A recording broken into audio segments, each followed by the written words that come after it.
Hello सांगमानी welcome to another mini blog. आम आज सका भाई भौणी सब मिसिकी हदगड़ डैम बुलिया पलू।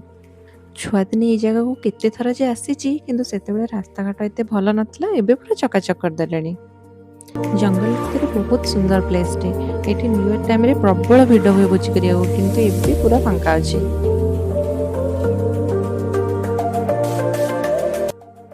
से हदगड़ डैम रु आसिकी पाखरे थी गोटे वाटरफल देखा आसीगलु। तले जन को पचारा पर सी कहले कि वाटरफलटा जमा हाफ किलोमीटर शुणी देखिए मनटा जी खुशी होता है। तार रियल बाटटा देखिए पूरा बैंड बाजी। बाप रे बाप कि जंगल कि रास्ता अपेक्षा करूँ एतिक सरनी आग को भी आहरी भयंकर रास्ता अच्छी पूरा झरणा भी अच्छी ता भीतर भी आम पशिकी जीवु। ये तांकर आगर पूरा रास्ता देखला भाया वीर दर्पर आगर आगर पूरा माड़ी चलती आम पछरे फॉलो करमर से दिन गोटे प्रॉपर ट्रेकिंग होगला। पछरे आम पूरा घुसुरी पेटे चढ़ी चलीचु वाटरफॉल देखू पा हे फाइनाली टे थका लगिला से रही।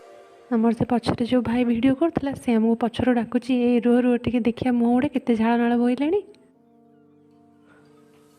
देखु एतिकी ओसारा रास्ता ता साइड रे पूरा खाई एठू गड़े एकाथरे गड्डी गड्डी जाकि जंगल तले आ से भाई जी आमको ये भल वाटरफॉलटे अच्छे बोली कहीकि आनी मुझे पचार आम आज पहुँची जा तो से कहे चल चल अल्प बाट पा देखुन पानी शब्द शुभिलानी पा झरण जहाँ हो कष्टे मस्ते पहुँची गलु फाइनाली झरणा पाखे।